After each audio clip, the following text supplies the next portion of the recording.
Through generations the power has descended, now weaker, now stronger. And which way did the power run in the 4-year-old in the garden playing with a pie plate? The Putman Tradition by 𝘍𝘪𝘬𝘦. It was an old house not far from the coast, and had descended generation by generation to the women of the Putman family. Progress literally went by it. A new 4-lane highway had been built 200 yards from the ancient lilacs at the doorstep. Long before that, in the time of Cicely Putman's husband, power lines had been run in, and now, on cold nights, the telephone wires sounded like a concert of cellos, while inside, with a sound like the breaking of beetles, the grandmother Cicely moved through the walls in the grooves of tradition.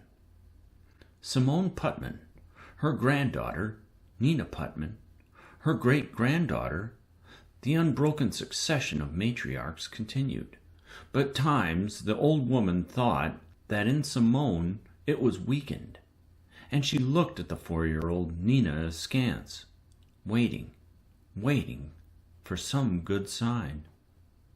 Sometimes one of the Putman women had given birth to a son, who grew sickly and died, or less often grew healthy and fled.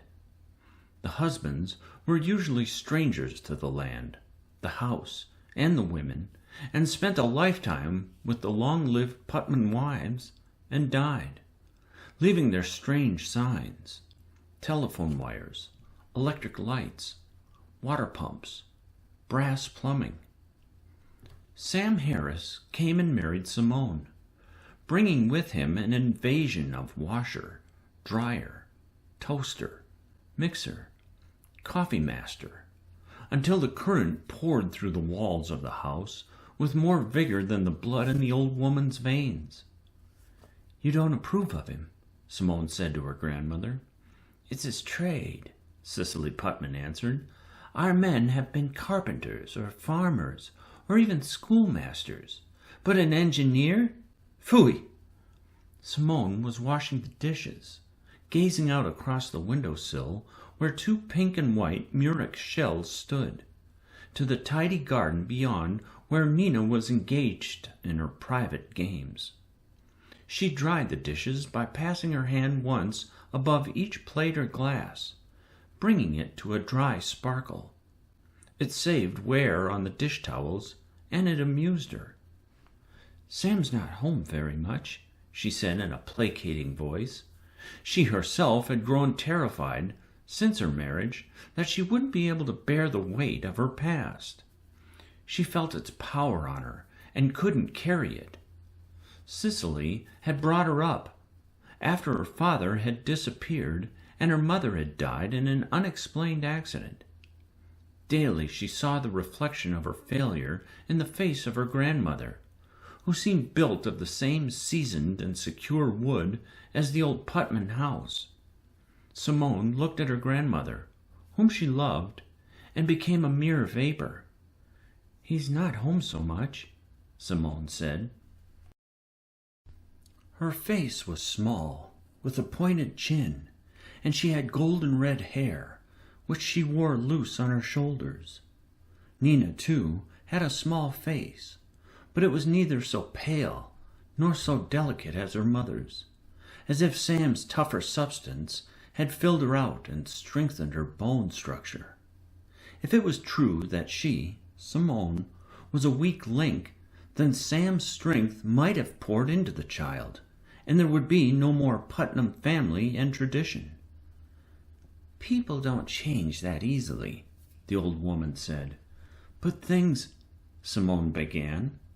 The china, which had a history of 5 generations, slipped out of her hands and smashed. Sam's toaster wouldn't toast or pop up. Simone couldn't even use the telephone for fear of getting a wrong number, or no number at all. Things, her grandmother cried. "It's blood that counts. If the blood is strong enough, things dissolve. They're just garbage, all those things, floating on the surface of our history. It's our history that's deep. That's what counts." "You're afraid of Sam," the young woman accused. "Not afraid of any man," Cicely said, straightening her back. "But I'm afraid for the child. Sam has no family tradition, no depth, no talent handed down and perfected. A man with his head full of wheels and wires." Simone loved him. She leaned on him and grew about him, and he supported her tenderly. She wasn't going to give him up for the sake of some abstract tradition. "It's not abstract," her grandmother said with spirit.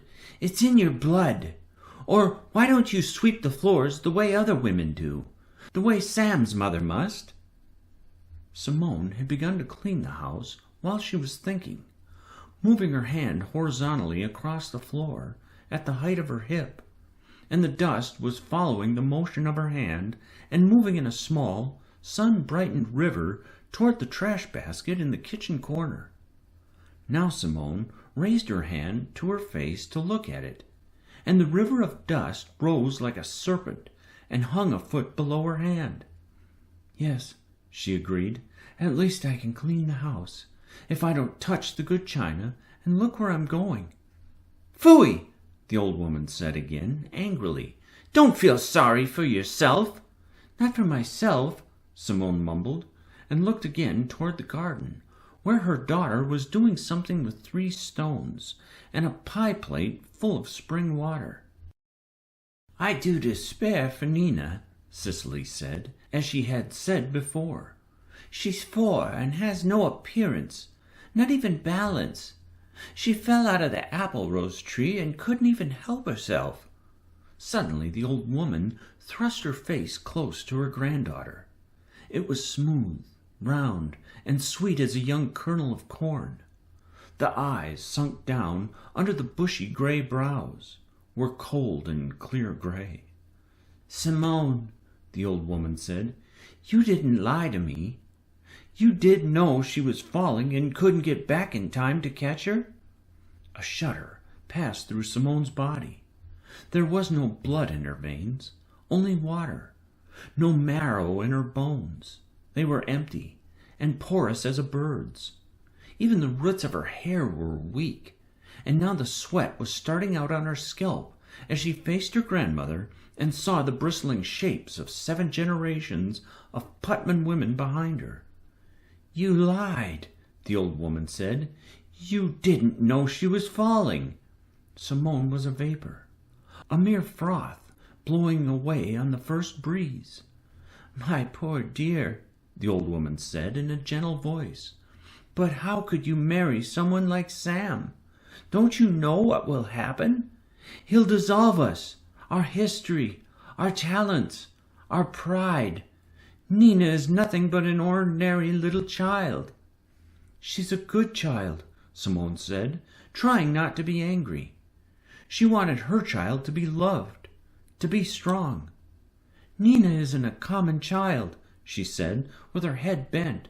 "She's very bright." "A man with his head full of wheels, who's at home with electricity and wires," the old woman went on. "We've had them before, but never allowed them to dominate us. My own husband was such a man, but he was only allowed to make token gestures, such as having the power lines put in. He never understood how they worked." She lowered her voice to a whisper. "Your Sam understands. I've heard him talk to the water pump." "That's why you're afraid of him," Simone said. "Not because I'm weak, and he might take something away from me, but because he's strong, and he might give us something. Then everything would change, and you're afraid of that. Nina might be our change." She pointed toward the garden.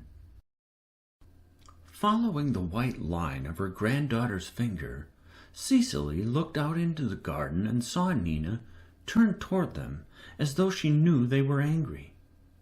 The child pointed with one finger directly at them in the house. There was a sharp crackle, and something of a brilliant and vibrating blue leaped between the outstretched fingers of mother and daughter and flew up like a bird to the power lines above. "Mommy," Nina called. Simone's heart nearly broke with wonder and fright. Her grandmother contemptuously passed through the kitchen door and emerged on the step outside. But Simone opened the door and left it open behind her. "What was that?" she asked Nina. "Was it a bluebird?" "Don't be silly," Nina said. She picked up the pie plate and brought it toward them. Cecily's face was white and translucent. One hand went to her throat as the child approached. Brimful of crackling blue fire with a fluctuating heart of yellow, the pie plate came toward them, held between Nina's small, dusty hands. Nina grinned at them. "I stole it out of the wires," she said. Simone thought she would faint with a mixture of joy and fear. "Put it back," she whispered. "Please, put it back." "Oh, Mommy," Nina said, beginning to whine. "Not now, not right away. I just got it. I've done it lots of times." The pie plate crackled and hissed in the steady, small hands. Simone could feel the old woman's shocked silence behind her. "You mustn't carry it in a pie plate. It's dangerous," Simone said to her child, but she could see Nina was in no danger. "How often have you done this?" She could feel her skirt and her hair billow with electricity. "Lots of times. You don't like it, do you?" She became teasing and roguish, when she looked most like Sam. Suddenly she threw back her head and opened her mouth, and tilting up the pie plate, she drank it empty. Her reddish gold hair sprang out in crackling rays around her face. Her eyes flashed, and sparks flew out between her teeth before she closed her mouth. "Nina!" the old woman cried, and began to crumple, falling slowly against Simone in a complete faint. Simone caught her in trembling hands and lowered her gently. She said to her daughter, "You mustn't do that in front of Grandy. You're a bad girl. You knew it would scare her." And to herself she said, "I must stop babbling. The child knows I'm being silly. Oh, isn't it wonderful? Isn't it awful? Oh, Sam, how I love you." "Daddy said it would scare you," Nina admitted. "That's why I never showed you before." Her hair was softly falling into place again, and she was gazing curiously at her great-grandmother lying on the doorstep. "It did scare me," Simone said. "I'm not used to it, darling. But don't keep it secret any more." "Is Grandy asleep?" Simone said hastily. "Oh, yes, she's taking a nap. She's old, you know, and likes to take naps." "That's not a nap," Nina said, leaning over and patting the old woman's cheek. "I think she's having a bad dream." Simone carried her grandmother into the house. If that old tired heart had jumped and floundered like her own, there must be some damage done to it. If anything happened to her grandmother, the world would end, Simone thought, and was furious with Nina, and at the same time full of joy for her. Cecily Putman opened her eyes widely, and Simone said, "It does change, you see? But it's in the family after all." The old woman sat upright quickly. "That wicked child!" she exclaimed. "To come and frighten us like that! She ought to be spanked!" She got up with great strength and rushed out to the garden. "Nina!" she called imperiously. The child picked up one of the small stones from the pie plate now, full of spring water, and came to her great-grandmother. "I'll make something for you, Grandy," she said seriously. She put the stone in the palm of her hand and breathed on it, then held out her hand and offered the diamond. "It's lovely, thank you," the old woman said with dignity, and put her hand on the child's head. "Let's go for a walk, and I'll show you how to grow rose apples. That's more becoming to a young lady." "You slept on the step." "Ah, I'm old, and I like to take little naps," Cecily answered. Simone saw them disappear among the apple-rose trees side by side. She was still trembling, but gradually, as she passed her hand back and forth, and the dust followed, moving in a sparkling river toward the trash basket, Simone stopped trembling and began to smile with the natural pride of a Putman woman. The end.